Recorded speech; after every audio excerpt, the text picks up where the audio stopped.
In the heart of New York City, where lights never sleep and people rush past one another, sat a man named Marcus, on a small corner no one ever noticed. His only companion was an old guitar, its strings worn and faded. Each day he played soft tunes for strangers who never looked his way. Some tossed him coins without meeting his eyes. And every time Marcus smiled and whispered, "Thank you." No one knew behind that smile were countless nights spent under the rain, countless days of hunger and loneliness, and one belief that kept him alive. As long as I can still love, I still have something.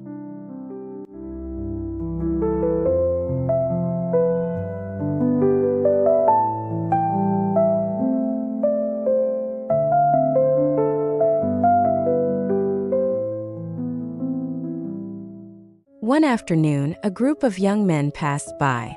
Leading them was Ryan, the spoiled son of a wealthy businessman.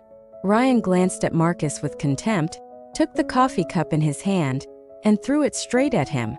"Hey, old man, maybe you can wash with that," he laughed.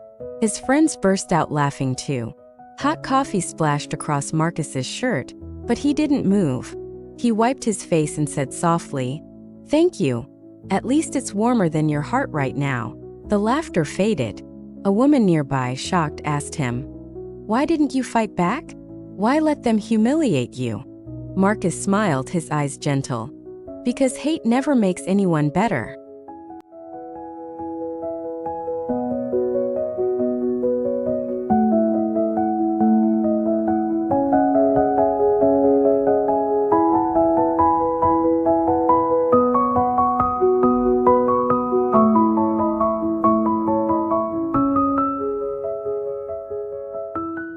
Winter came, cruel and cold. The streets grew empty, but Marcus still sat at his corner, playing his guitar with trembling fingers. One night, while warming his hands beside a trash can fire, he heard the voice of a reporter on a small radio. "Ryan Parker, heir to the Parker family business, is in critical condition due to kidney failure.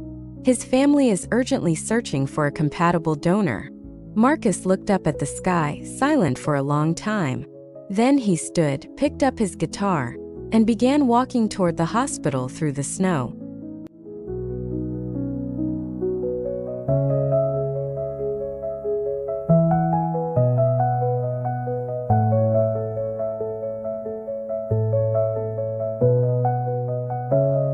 The next morning, a homeless man appeared at the hospital, asking to be tested as a donor for Ryan Parker.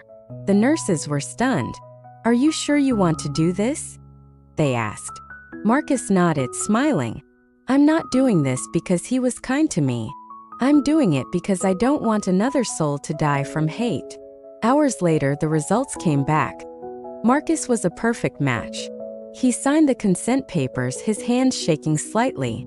When a nurse asked, "Aren't you scared?" Marcus smiled again. "What scares me more is dying without having loved enough."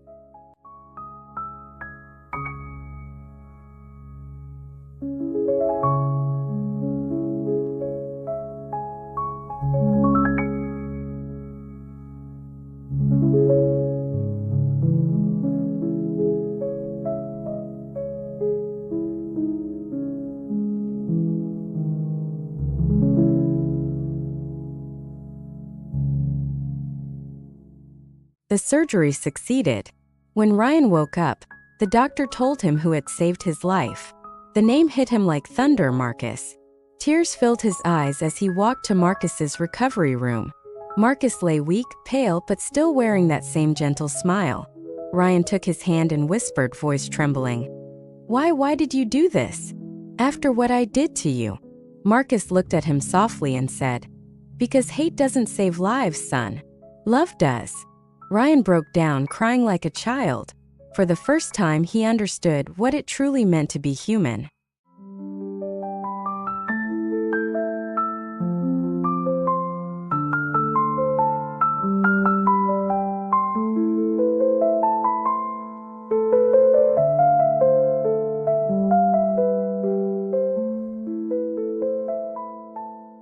Months passed.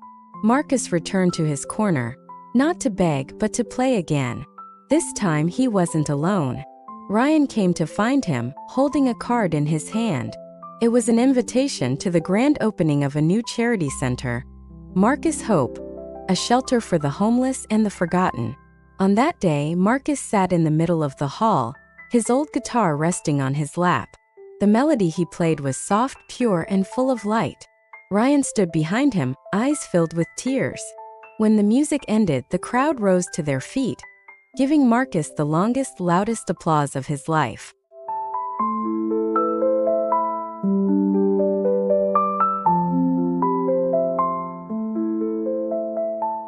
They say Marcus never had a home, but maybe he had the greatest home of all, the hearts of everyone he touched.